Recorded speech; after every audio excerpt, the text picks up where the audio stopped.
សួស្តីបងប្អូនអ្នកគ្នាថ្ងៃនេះគឺខ្ញុំមានវីដេអូថ្មីមកចែកម្លែកដល់បងប្អូនអ្នកគ្នារបៀបដូរ folder នៅក្នុង Telegram អញ្ចឹងគឺមានបងប្អូនយើងជាច្រើនមែនទែនជាពិសេសអ្នកដែលធ្វើការគាត់ច្រើនតែសួរខ្ញុំថាហេតុអីបានជា Telegram គាត់ចេះតែពេញនៅក្នុង Drive C អញ្ចឹងណាដោយសារគាត់អត់ដឹងអញ្ចឹងពេលដែលគាត់មានឯកសារឬក៏វីដេអូអីអញ្ចឹងទៅគាត់ចេះតែចុចមើលទៅ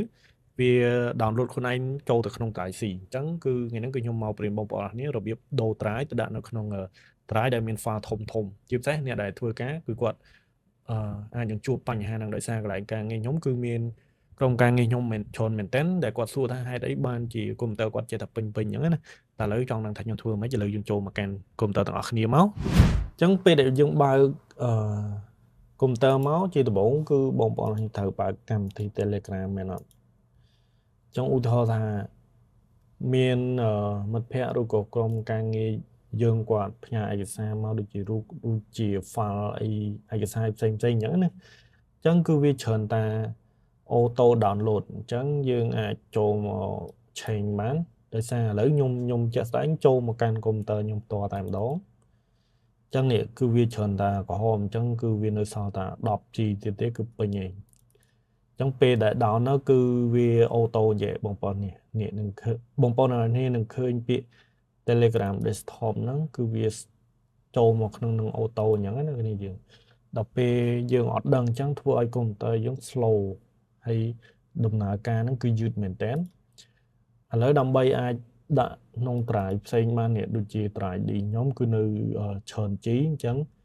នៅជិត 100G អញ្ចឹងខ្ញុំធ្វើការមកដាក់នៅក្នុង drive D ខ្ញុំវិញ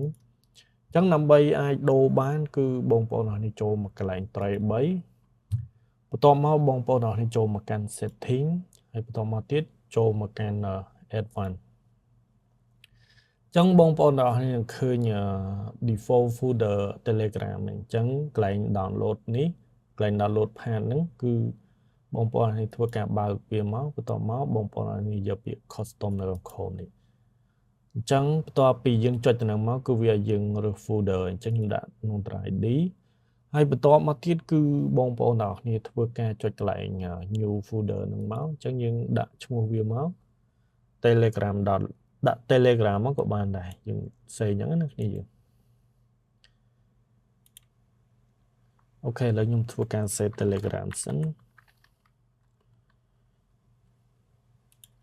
អូខេបន្ទាប់មកគឺបងប្អូនឲ្យចុច select folder បន្ទាប់មកយើងចុចកន្លែង select folder មួយទៀតអូខេបន្ទាប់មកបងប្អូនឲ្យចុច save មកអញ្ចឹងពេលដែលយើងកំណត់ហើយគឺវា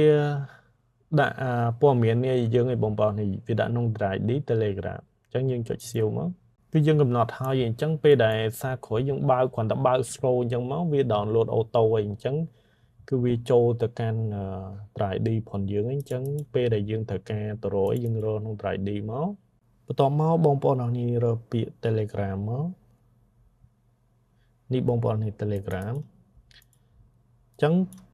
ដោយសារខ្ញុំអត់មានអី download ទេអញ្ចឹងគឺវាអត់ទាន់មានទេអញ្ចឹងបងប្អូនអរគ្នាកំណត់តាមខ្ញុំមកគឺបងប្អូនអរគ្នានឹងឃើញព័ត៌មាននៅកន្លែងហ្នឹងឯងអូខេបងប្អូននេះអញ្ចឹងវីដេអូខ្ញុំគឺមានតែប៉ុណ្្នឹងទេសង្ឃឹមថាបងប្អូនទាំងអស់គ្នានឹងចូលចិត្តវីដេអូមួយនេះហើយបើសិនជាមានសំណួរឬក៏មានចម្ងល់អីអាច comment នៅក្នុង comment វីដេអូខ្ញុំបានអរគុណជួបគ្នានៅវីដេអូក្រោយ